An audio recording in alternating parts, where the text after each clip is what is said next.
Hello and welcome to Radiant Realization with Namrata. Here we deep dive into captivating conversations about life. Today I have with me Bhavya Rangaramanujan. She is a mind-body coach and a psychosomatic healer.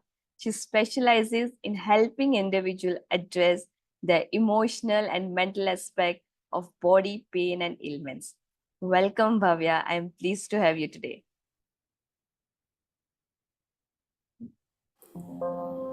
Thank you so much, Namrita. It's a pleasure to be here on your podcast again. Remember, we did a session a while ago, quite a while ago. So it's really good to be back. Thank you for having me. Yes. Okay. So, Bhavya, I know you've progressed a lot between last podcast and today. Yes. So, okay, and so with your coaching niche into psychosomatic healing, mind body connection, I would like to know from you what got you started and how did you pick this as your coaching niche?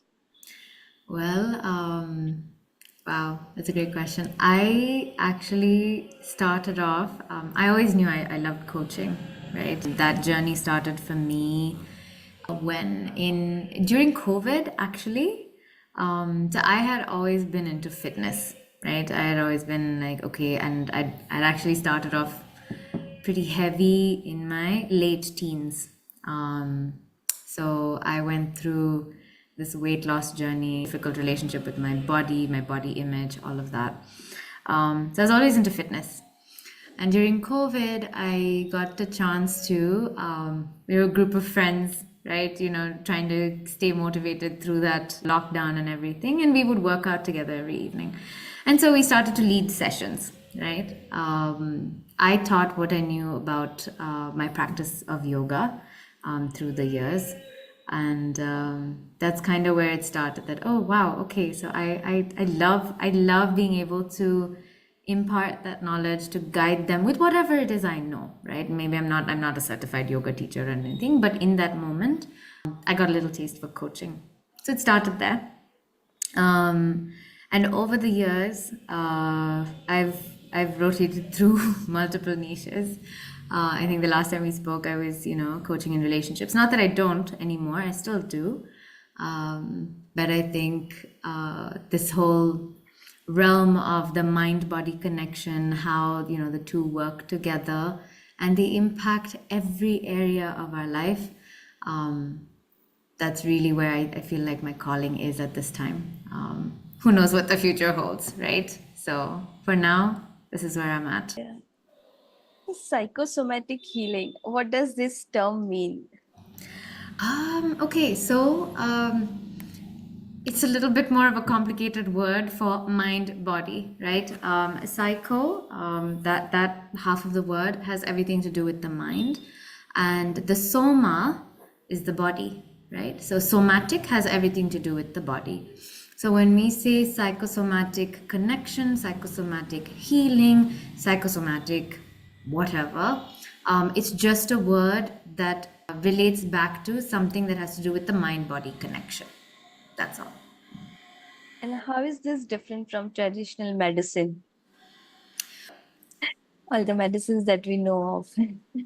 Well, because okay, so if you see traditional medicine, to me that actually comes to multiple branches.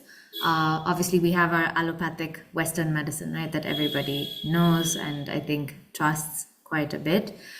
We have the field of alternative medicine now, which is picking up over the years again. The Ayurveda, the homeopathy, and all of that. People are being a little bit more open to those modalities of healing. So for me, all of them are traditional, so to speak.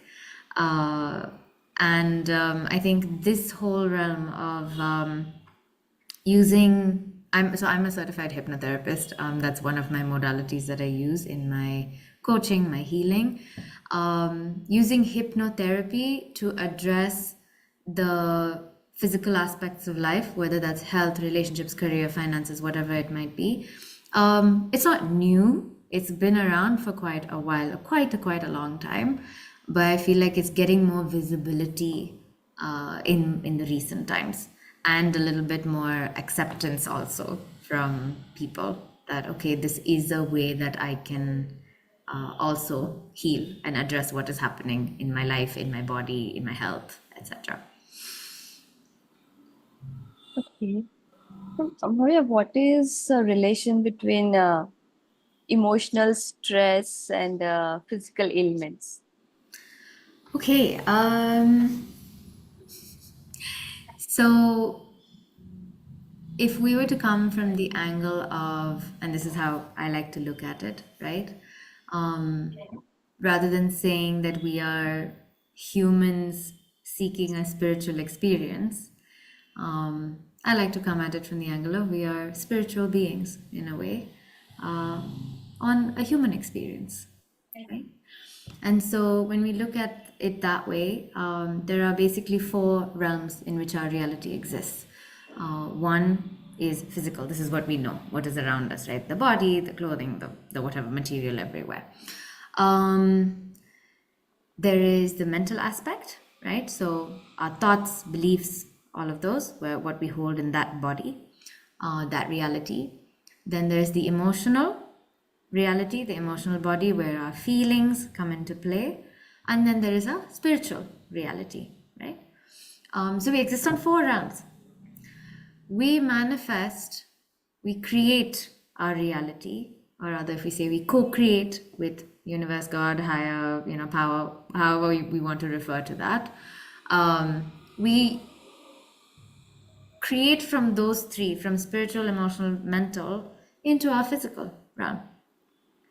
So in that way, then, if we look at anything that is emotionally, stressing us out, if we're not dealing with those emotions, we're not dealing with that energy, right?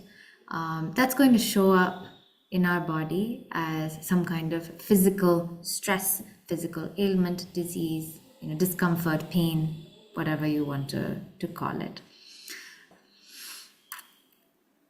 Okay. So, how do you link this emotional thing with physical symptoms that our body throws up? Every emotion carries a certain energy. If we look at the two aspects, we look at mind and body. Mind is where all of our thoughts, is where we think, right? Our body is actually where we feel. Believe it or not, without our physical body, we cannot feel emotions. Now, why is that? Emotions is energy in motion, right? There is an energy body for us as well. This is the physical body that we have. There's an energy body as well, right? I won't go into the Sanskrit terms or the other terms from other traditional medicine, but we call it an energy body. Every emotion has a specific energy signature, right?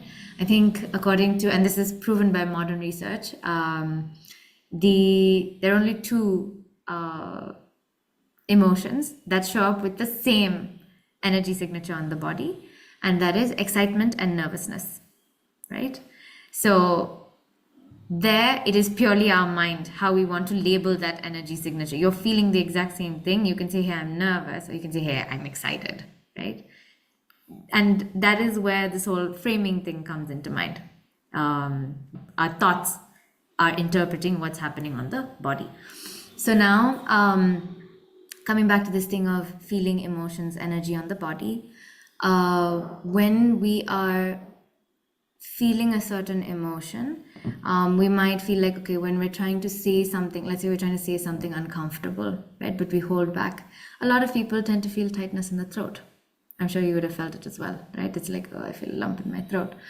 Or if we're going through an intense period of sadness, you might feel a lot of tightness, a lot of heaviness in your chest. Or if you're about to go on stage in front of like a massive crowd of people are like, oh, I have butterflies in my stomach, right? So like there's a lot of fluttering, right? So there's different sensations that show up from that energy, and it's through that sensation that we feel what we feel on the body, right? Now, when we don't allow ourselves to feel the emotions, when we don't allow that energy to flow through the body, the energy can get stuck in specific places, right? I know we are all, we say, okay, in one of the traditional medicines and even in yoga, they talk about the 7 chakras, right? And chakra healing as well. There are actually way more chakras in the body. The 7 are the main ones, right?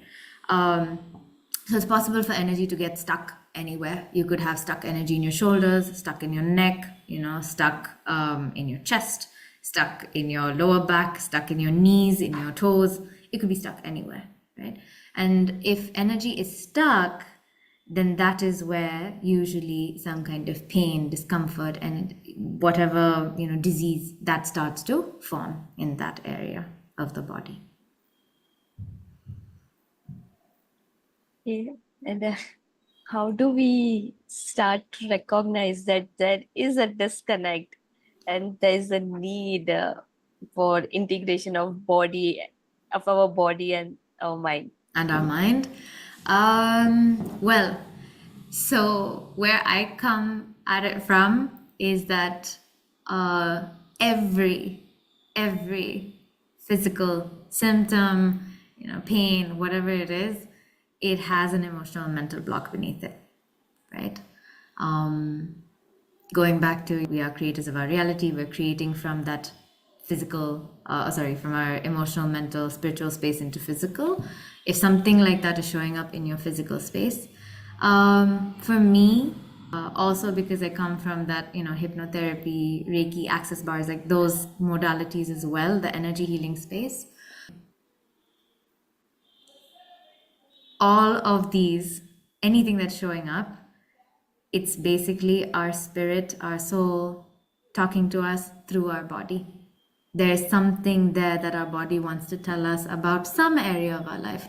So I love to tell my coachees to use illness or injury, right? And there's also that, some people are like, okay, well, if it's a chronic condition, fine, it's developed over time. But what about if I break my arm? Well, there's a reason for that too, right? There's a reason it's showing up in your reality. And so illness or injury, chronic or acute, it can be used, all of those can be used as a compass to take whatever steps we need to take next on this human experience, right? And they could be very, very important steps that when we take, we heal in those 3 realms, and then we can heal in the physical realm. Is that making sense? Yes, definitely. Yes. Bhavya, some emotions like anger, fear, they affect us on a day-to-day basis, right? We get angry with our colleagues at home, with our loved ones, while we are traveling, while we are driving. So anger is there. Also, there's always this fear which is there with us whenever we want to do take up any project or do anything at home, even renovation. So there's always this fear talking to us. So how do these two emotion affect our body? How does anger and fear affect our body? Wow. Okay, so uh, it shows up differently for different people. What I can say is that not just these 2 emotions, all emotions that we feel, um, they have a message for us, right? If we are feeling angry about something, there is usually some boundary that has been crossed, right? If there is fear, that's usually something that when we, I won't say we necessarily need to push through the fear, right? But when we sit with that fear and we are able to understand it, it will actually guide us to where we need to go next. And everybody, I feel, usually they have one emotion that they are more prone to feel, right? For me, through my life, it's been fear, right? That's my, I'd say, signature emotion. I know individuals who, for them, their signature emotion is anger, right? And they're trying to use their anger the idea is that they use anger to create those healthy boundaries that they need, right? Um, and so, how they affect our body when we don't process them, anger, with recent research, has been very closely linked to cancer, right? Different types of cancer. And depending on what type of cancer we have, um, it tells us what area of our life we need to process anger about, right? That we're feeling anger that we need to process, basically. Anger has also been linked to the liver. So any liver conditions, comes back to anger. And there's multiple other such relations. So it doesn't always show up the same way on the body for everybody because the source of the anger is different, right? The source and the nature of the anger is different. So it depends entirely. It's unique to that individual, that their experience of life, what they're processing and how it's showing up on the body. Mm. Have you noticed any pattern among your clients where specific mental state or emotion leads to specific ailments in their body, and repeated patterns is creating that situation to become more chronic in nature? Um, I'll share my own story. Why not? So I have had knee issues for a very, very long time. A very long time. Even as a child, I have heard stories from my parents, my grandparents, that I used to fall a lot. I remember even in school, I used to fall, and I would always end up scraping my knees, right? So somewhere knee issues were a theme in my life. When I was, I'm gonna say 11 or 12, I tore a ligament in my left knee dancing on stage in front of the school, right? That's 2001. 21 years later, the same injury happened. Only this time I was dancing in front of, it was annual day, and it was the company that I was working for at the time.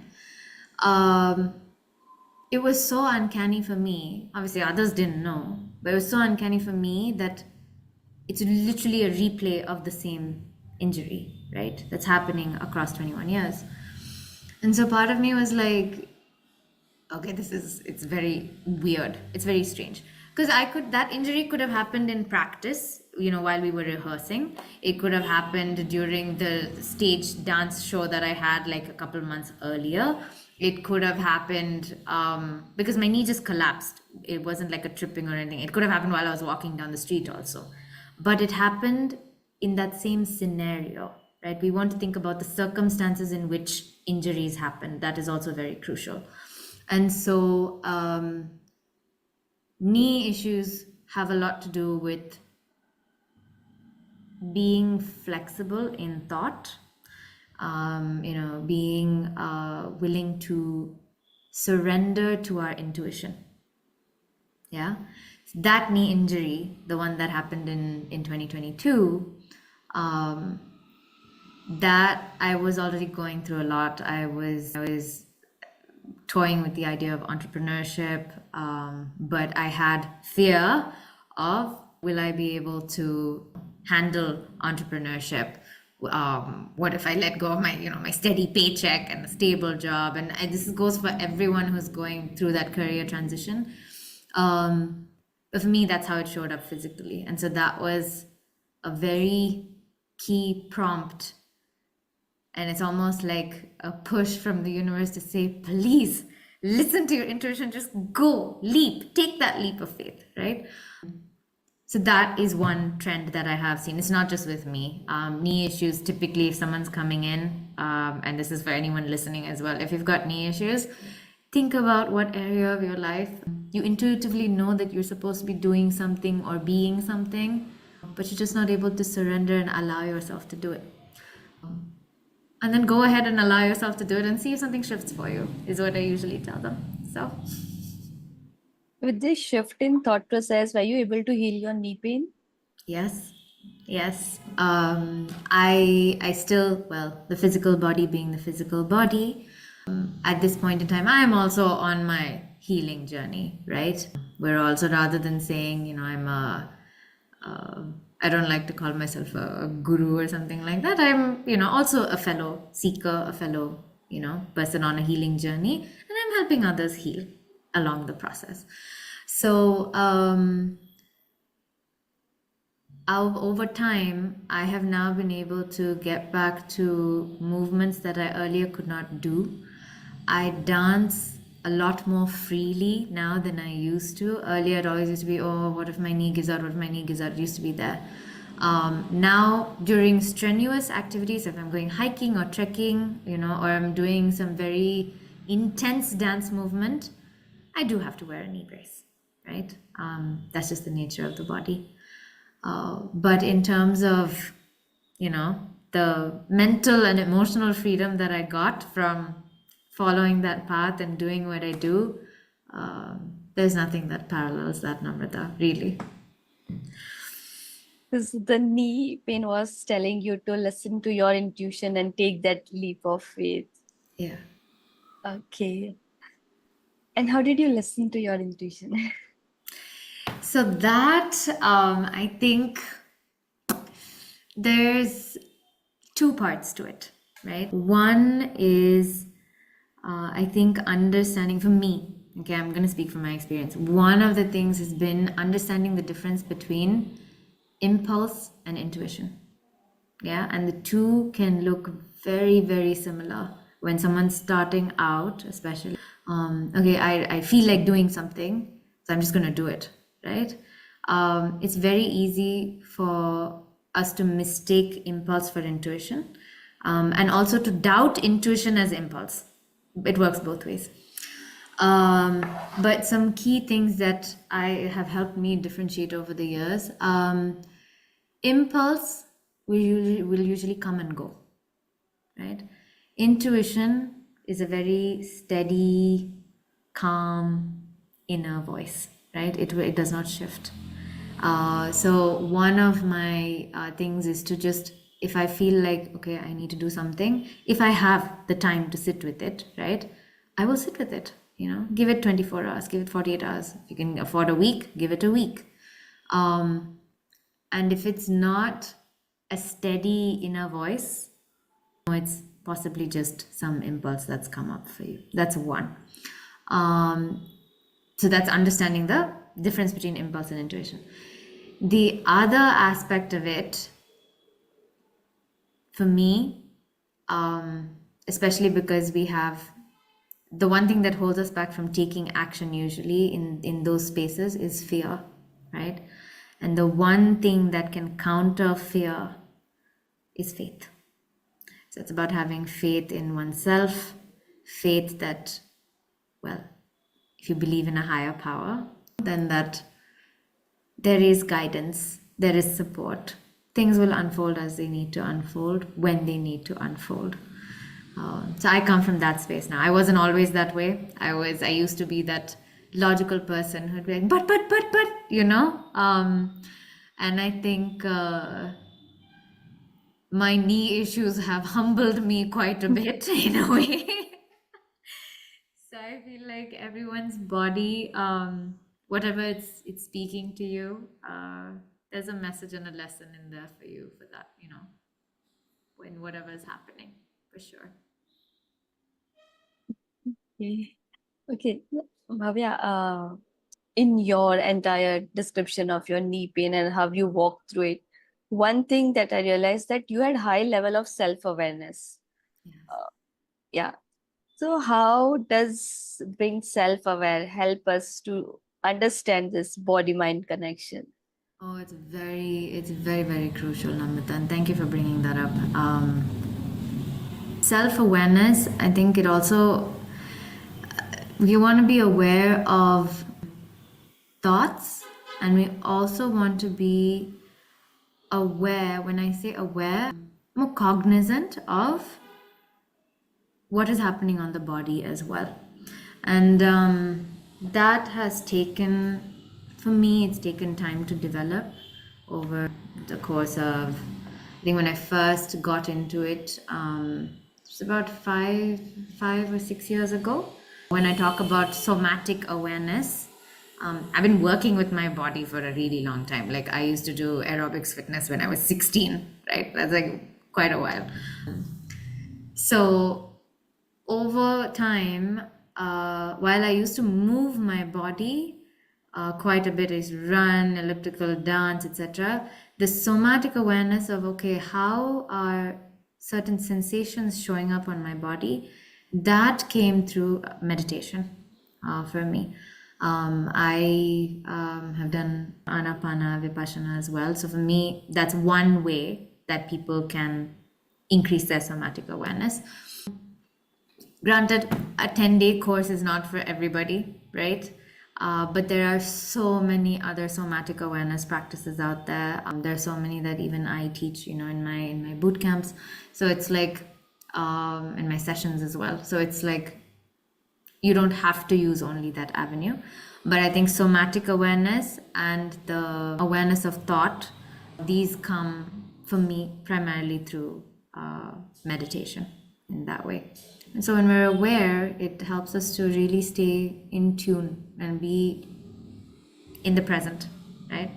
The body is always in the present. It's always in the present. Like right now, if the heart is given one heartbeat, it's not remembering, oh, I did so many heartbeats for you over years of life. It's just moving on to the next heartbeat, right? It's very, very in the present. The mind, however, past, future, past, future, right? This happened, somebody said something, next time when they see them, I will say this, I will do this, I will set a stronger boundary, etc., etc. Then back, forth. And one thing that connects both very beautifully is the breath. So breath again is like a heartbeat, right? You take one inhale, that inhale is in the past. Next you have to exhale, then that exhale is also in the past. You inhale again. So it's when we do breath awareness, which is anapanasati, we are able to stay more in the present. And so what happens there is that we bring, the body is already in the present, right? And the mind is moving here, there. So when we use breath meditation, and this is just plain observing breath, there's nothing else to it, we bring the mind into the present as well. And when these two are in the same space, that is where a lot of beautiful things can unfold. When we bring the body and mind together and they stay connected with each other.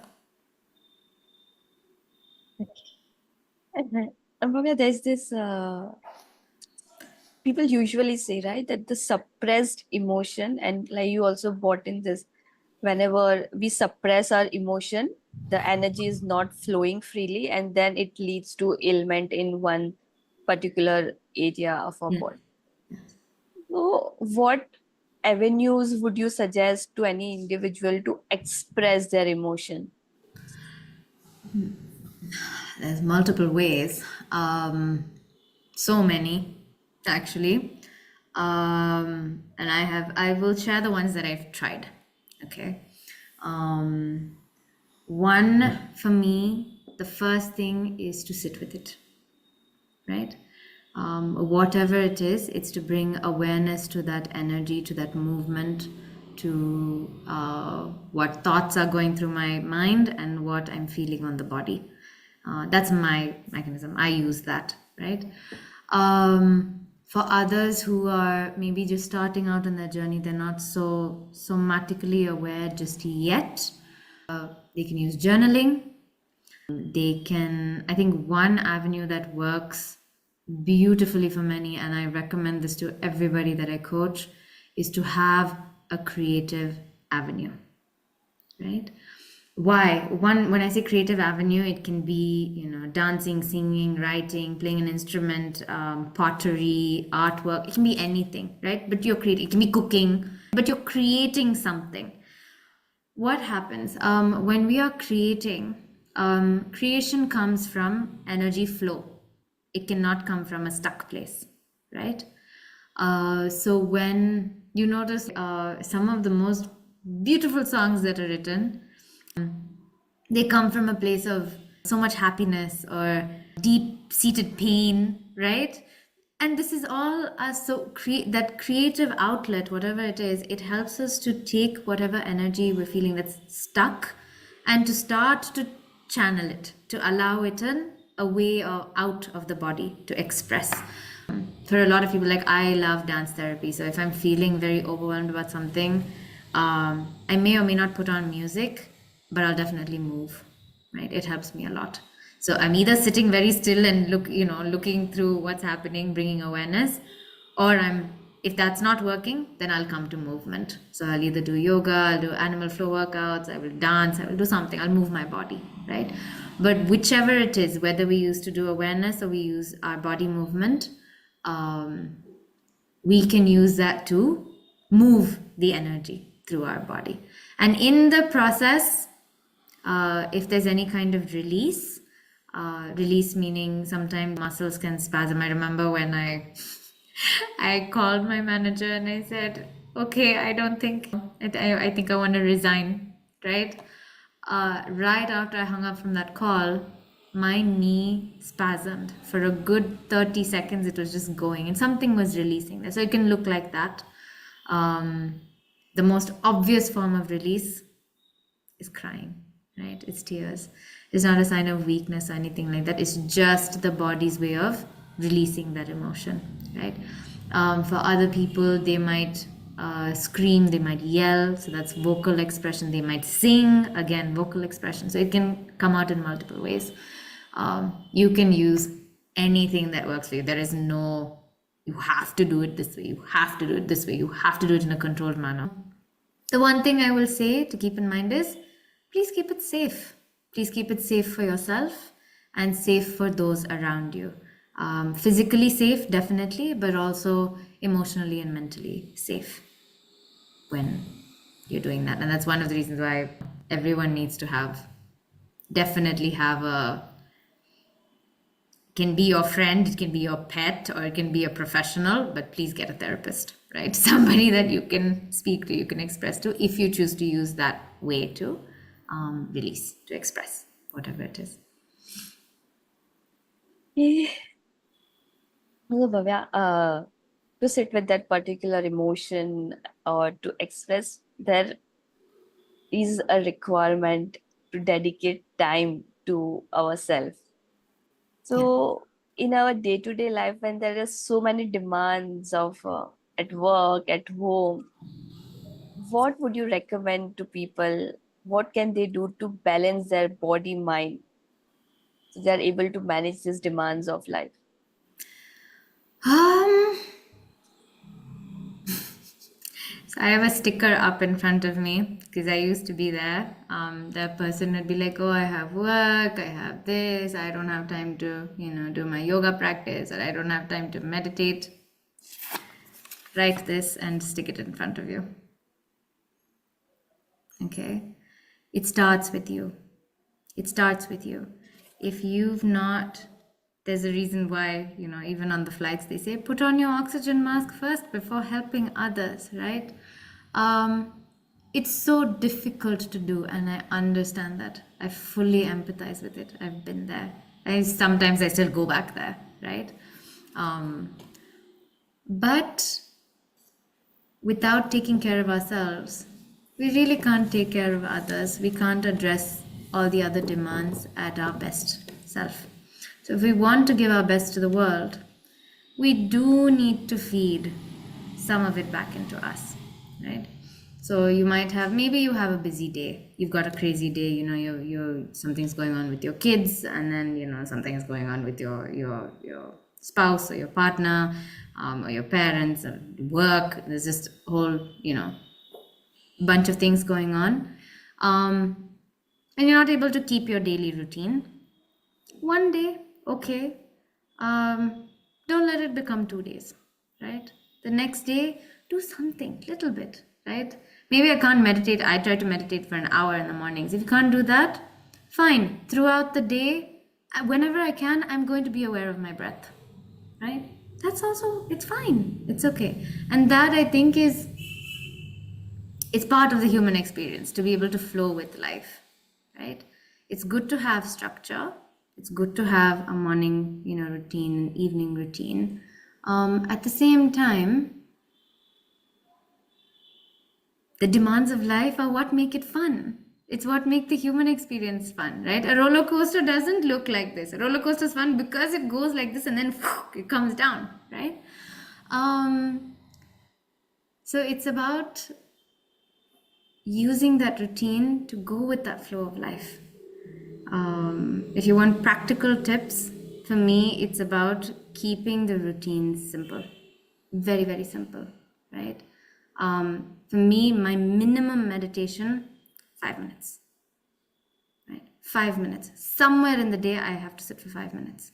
Okay, it might even be still lying down in bed when I wake up knowing, oh my God, today is like so much to do. But fine, I'm going to take 5 minutes just lying down in bed and I'm going to watch my breath, right? That's it. Fine. If I can make a full hour on certain days, I will do that. If I can't, minimum. So keep your minimums, right? And that is for you. You can't negotiate on that. Right? That's the second thing. There are certain things that you just don't negotiate on it. Don't make it negotiable. You make it negotiable, it's going to move. So don't make it negotiable, right? I think, yeah, for me, these would be the two main ones. The rest of the practices, the affirmations, the post-it notes, the reminders that are everywhere. If that helps you, do that as well. So, Bhavya, one of the way you help people heal this disconnect between mind and body is through hypnotherapy. So, tell me about what is hypnotherapy and how it works. Okay. So hypnotherapy, hypno, that part of the word, it just means sleep, right? When we sleep, we're in a very relaxed state of body, relaxed state of mind. Hypnotherapy is a way of taking the body into that state of relaxation, and also working with, it's also about, I would say, putting the conscious mind, the layer of the conscious mind, to pause, get it to pause so that we can work with the subconscious, right? So if I have to explain in very simple terms, multiple texts will say, there are multiple theories around this as well. But I will, for the purposes of explanation, 3 parts to the mind. Okay, conscious, subconscious, unconscious. Okay, unconscious we will take out of the equation for now, right? We don't access that unless we're in very, very deep sleep, right? And there's still research and whatever being done around that, so we won't go there. Conscious and subconscious, right? Conscious mind is what asks all the questions. It's, I would say, where the seat of the logical mind, the one that's asking, how does hypnotherapy work? What will I go through when I undergo hypnosis? All of that. Conscious mind. The subconscious mind is like, so the conscious mind is a little bit like that, I would say, star player on the cricket field, right? Who's like, getting all the runs and doing all of that, like, he's star player. The subconscious mind is the strategist and also the cheerleader, let's say. I'll give it 2 roles. Little bit like, so that is the home of all the belief systems. Okay, if I do this, then this, or I am, XYZ, or he is XYZ, right? Like, it holds all the belief systems of ourselves, the world around us, everything. So we work with the subconscious mind. So what hypnotherapy does, in hypnosis, we ask this cricket player, the star cricket player, hey, come and sit on the bench for a little while, right? And let's allow the subconscious to be in the spotlight for some time. Yeah. So bring the conscious mind onto the sidelines, onto the bench. And then we work with the subconscious layer, the beliefs. Hey, what's really happening there? Where is that coming from? What belief are you holding that's leading you to act in a certain way, right?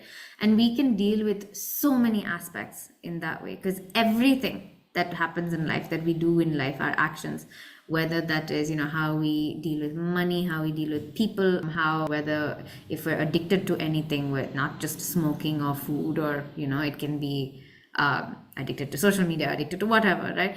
All of these things, how we show up in the world comes from our belief systems. So we work with the belief systems, and whatever is, let's say, wired in a non-optimal way or in an unhelpful way, we will address and rewire so that it becomes a helpful belief. And so hypnotherapy works with that subconscious layer. I think a lot of people will one thing that comes up usually in conversations is, okay, well, if we're working with beliefs, I can use affirmations, right? I say, yeah, of course you can. Yeah.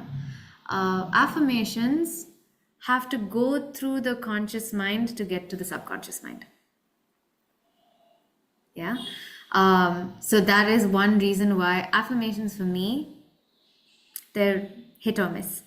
And one tip I give everybody is, if you're going to use affirmations, it's not wrong. You can, right? That's one way to reprogram your subconscious mind.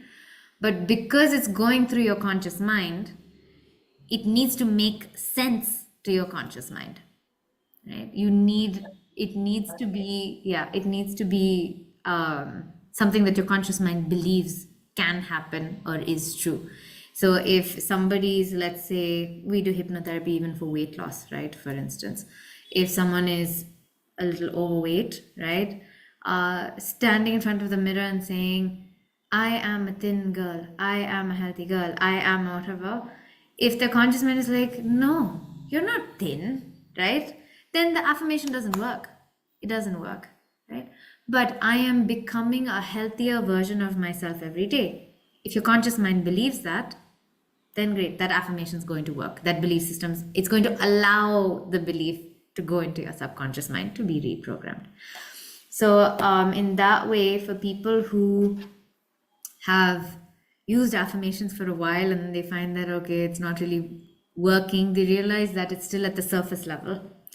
And so when we do hypnotherapy, because we've got the conscious mind on the bench, and we're working directly with the subconscious mind, for a lot of people, just in one session, they will see a lot of difference.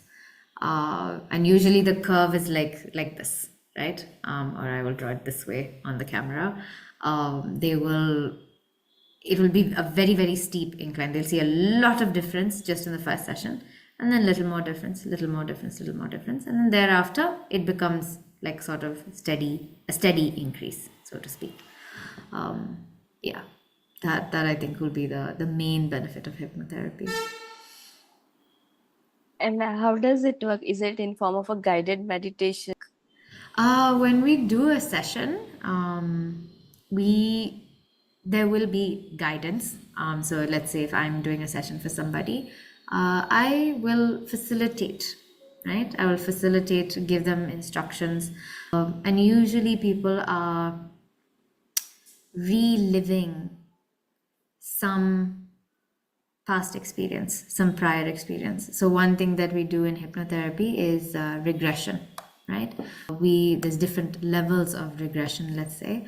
I think the most basic one, we just call it age regression, where we can go back to any age in the past. So all of our belief systems, they come from some experience that we've had in our past, right? And so age regression will just be any time prior. If we take that to about 11, 12, just before the teen to 0, we call that inner child healing, right? That's when we deal with our childhood traumas, our childhood experiences, and all of that. There is further regression that we can do, where we go into that period of time between when we're in our mother's womb, basically. We call that womb regression, right? So usually most people have memories between the 7th and 9th month of being in their mom's tummy, right? And why do we have that memory? That I think is very important. We have that memory because at that time we had a body, Right? So it's the body that remembers. Yeah, it's the body that remembers the feeling, the sensation, and so it fuels the belief system. So womb regression is another one. And if we were to go even prior to that, then we're talking about past life regression, right? Our spirit, our soul, for those who believe in it, right? In reincarnation, in soul journeys and all of that, our spirit takes on a form, goes through an experience, and if there's something unfinished, some unfinished business, it'll come back in a new avatar to set it right. Yeah. So there are oftentimes, even in my room, I'll find people who are carrying belief systems because their body remembers. Um, and the body remembers because the soul remembers. We manifest from spiritual, emotional, mental into physical. The soul remembers something, and so it comes back with that same signature, let's say, certain patterns, and then we start to experience life in this, avatar with some memory of our past life as well. So regression is basically the main crux of hypnotherapy in that way. And what sort of things people have spoken of while they went through this regression and what results they got? Oh, there's some very beautiful stories, Namrita. I can't share all of them again for the reason of maintaining client confidentiality. But I've had so typically I've had quite a few clients who've come into my room where they've had some issue or pattern with their mom that they've not been able to resolve through just talking with them. Right? There is some energetic, something is off over there in terms of their interaction. For them, when we've done womb regression sessions, very beautiful things have opened up for them, in terms of okay, and whatever's opened up, because we don't put the conscious mind away, right? It's still there, it's on the bench, right? It's a spectator to the entire experience in the hypnotherapy session. They're able to take whatever opens up for them, and they go back with a different level of understanding. From that understanding, a different level of compassion and a different level of love to take into that relationship, right? There's a lot of them have become more tolerant. They understand, they're able to see their parents, moms, especially in the womb regression sessions, as human, right? So often it's like, okay, my mom, first thing is, even we say, right, Devo Bhava, there is that sloka that we say, right? Matra Devo Bhava, Pitra Devo Bhava. And so it's like, we do tend to idolize our parents to say, okay, they're like, they need to be ideal, right? They cannot make mistakes, right? But I think it's so beautiful how the things that open up, they basically put their parents in more of a human light, take them off that pedestal, and then they're just able to relate to them as a fellow human being, and that makes them very, very I would say impactful changes in the relationship there. Okay, fine. So, Bhavya, in your experience, what have you noticed about misconception related to hypnotherapy when your client come to you? I think there's a lot. I get some to me, they're very fun questions, to be honest. Oftentimes when I've introduced myself as a hypnotherapist, the first thing is like, okay, wait, are you like doing something to me right now? I'm like, no, I can't do anything. I think the first misconception they come in with is that it's possible for a hypnotherapist to just change your personality completely. There is modify it and you'll walk out like some other person or like their disciple or a devotee or something. The human mind is very, very, it can be a very, very strong instrument. And so oftentimes what I tell people is someone can't put, you yourself struggle with putting beliefs in there that you want to put in there, right, with affirmations or whatever else. How do you think someone else is going to put something in there that you don't want? Yeah, it's very, very difficult to do. And so the first thing is nothing can happen without their consent, right? So even if they're coming into a session, it's safe, right? It's very safe, as long as your practitioner knows what they're doing, of course. So please go to someone who refer, or you've read their reviews, that they're reliable. Definitely go to someone who's got their who is reliable. But otherwise, the session is perfectly safe. It's okay for them. They will guide you. They will help you to uncover whatever it is that's lying beneath, that your mind and body are willing to release. This is the other thing, right? So someone cannot force heal you. There is a lot of client willingness that comes into play in the session as well. The more willing that somebody is to heal, to release, to address whatever it is, and they're just open, the better a session goes, the more results that they can get, to be honest. So that's one. The second one that I usually get is the method that we use to get into hypnosis. There are multiple again. So oftentimes people will be like, oh, okay, are you going to swing some pendulum in front of my face? That is a method. It's called the pendulum method. It's very valid and it can work. But that's not the only one, right? I like to use a body relaxation technique. There's methods like white light therapy. You can stare at a particular light source for a really long time.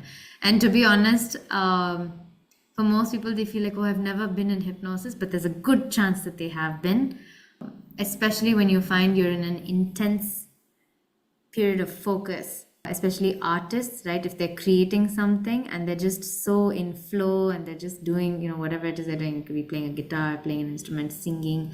They're just channeling from within. That's almost a state of hypnosis right there. So it's not something, hypnosis itself is not something, new, something like that, some fun to be experienced. It's not like that. But what we address in the session, that experience that they relive, to open up, to heal, to experience something different than what they had experienced earlier, that is the real, gem of whatever happens within a session. Yeah, I think these are the two main ones I will address for now. And Bhavya, in my experience, I've met a lot of people who are very curious to know about what is hypnotherapy, how it works. They are more curious about knowing their past, which comes through one of the technique of hypnotherapy. Right. But there's a lot of hesitation. There's a lot of fear while reaching out to somebody who is a specialist and who can guide them. Yes. So, what are your thoughts to these people? Well, I would say a couple of things. That thought, that curiosity has come to you for a reason, right? Think about it. That curiosity didn't exist prior to when that curiosity showed up, right? There must be a reason for that. Yeah. And I think the other thing that often holds up with the curiosity, along with the curiosity, I'm sure there is fear, because it's an unknown realm, maybe an unknown therapy to you. So I think a couple of things. Obviously, do what you can. Again, like I said, find a reliable, practitioner, provider, someone who maybe someone else has experienced who they can refer you to. That's a great way to go about it. But the other is also, we spoke about impulse and intuition, right? To allow the intuition to guide. If, like, I remember when I first, wanted to experience hypnotherapy, I ran a Google search. This therapist in Bangalore, right? I knew that I wanted to go in person. Online sessions also work great, by the way. My preference, though, was for in person, right? Um, and so I found those, and then I found, there were multiple providers, and for some reason, one of them, I read reviews for everybody, I did my research for everybody. But intuitively, when I sat with, okay, I want to go with A, I want to go with B, I want to go with C, right? I just sat with the decision, right? Take a few deep breaths, sit with the decision. There will be one that your body feels in complete alignment. We call it head, heart, gut, alignment. When we can, and there's a very simple technique. Is it okay if I share the very simple technique for alignment? Okay, so it's very simple. You take 5 deep breaths, put your hand on your head, ask whatever it is you want to make a decision on, right? See what why do I want this? What is it that I want? Why do I want this? You're right. And then you take 5 deep breaths, put your hand on your heart, ask again emotionally. This is the heart space, right? Why do I want this? Some answers will come up for you. You write those down. And then your gut, right? Okay. Like, intuitively, do I want to go with this person? Do I want to go with this provider? Do I feel like I, might have a connect with them? And then you write down yes or no, right? So it's like yes, no, yes, no, yes, no. If all three are aligned, just go for it, right? Just go for it. You will not lose anything with one session. You have everything to gain. If nothing else, you will have gained the experience that maybe hypnotherapy is or is not the modality for you. Maybe this provider is or is not the one for you. But it will definitely open up something new, right? It's very unlikely that you can go through a hypnotherapy session and not come back having experienced something. So I'm a huge advocate for using hypnotherapy, for the reason that I have seen so many shifts in my life that I've used it, when I've used it. So yeah, definitely use your intuition to guide you as well. You can't go wrong with it. You can't go wrong. And what is this fear that holds people back from trying out these modalities, even though it's going to help them? I think one, how do I put this? Again, multiple things. It could be there's some belief there, right? It could be a fear of the unknown. That's the most common one. I don't know what's going to happen in the session, so I don't think so, right? The other is getting more, I think, hearing more success stories of those. There are still not that many stories or reviews of people who have, it can work, and people do come in for sessions, right? They use hypnotherapy for relationships, hypnotherapy for career, for finances, for health, to get rid of addictions. But the stories of those are not so commonplace yet. Yeah. So one of my I would say missions is to make those kinds of stories more commonplace. It's a little bit of an uphill journey right now, but I'm sure I'll have fun along the way. It's one of the things that, yeah, the fear comes from, is that fear of unknown. I don't know what's going to happen. The other is also, when we talked about traditional medicine, right? Methods that people have already tried. If the tendency, the environment, right? So there is 50% us, and then there's 50% environment, right? So even if we want to try something, if our environment is suggesting, no, no, no, no, no, people around us, no, no, no, why would you do that? Why would you do this? Please go see this doctor. He'll give you some medication. You take that, or you undergo your surgery, or you please do that chemo, then that is what will work, right? The environment sometimes is stronger, especially when we're going through something difficult. We are using most of our energy to deal with what is happening. To have to push back on the environment also is kind of difficult. So it could also be the environment as well. But all of it, whatever's happening outside, if the intuition is, okay, this, I'm curious about this. Even if you have some fear about it, speak to your provider, speak to people around you, inquire about it, and then the rest of it is just having faith that it will work. Faith always greater than fear. Agree, agree. And Bhavya, when people go do this past life regression, are they comfortable accepting those results? Some are, some are open. I have also seen people who are not able to accept it, and that's okay. That's okay. Reason being that whatever comes to us in a past life, regression, right? Like I said, everything is happening for a reason, everything comes to us for a reason, it will come to us in right time. Yeah. Uh, when something opens up, it opens up, right? It's not okay, I don't know if Namrita, that reality is like, I don't know if Namrita will be willing to accept me or not as her truth, so I don't know if I should show up or not. It will show up, right? The work then comes in being able to accept or not accept. Some things, for the majority of my clients, I have seen that it resonates with them, right? And it's not, how do I put this? Whatever comes up for them is coming up from within. It's not me or somebody else putting something in there for them to believe, right? It comes up from within, meaning they've been holding on to it. They've been holding on to something, that's why it's coming up.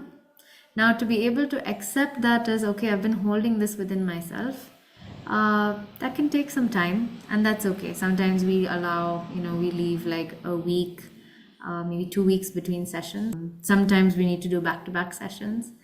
But that is completely customizable with your provider, whoever your hypnotherapist is. The rest of it, again, comes into having faith that, okay, this has come up for me now, uh, and it's come into my awareness now, so that it is useful to me in some way. I would say amazing. The science behind hypnotherapy is so strong. It really is. It is just that how are we making ourselves comfortable to that science, which is there to help us become a better version of ourselves. And I'd say the journey that you have taken is really amazing. I wish you a lot of success and thank you for sharing so many insights, Bhavya. Thank you so much. Thank you so much for having me here, Namrata. It's always a pleasure to speak with you. Yeah, it's been an amazing time. Thank you so much.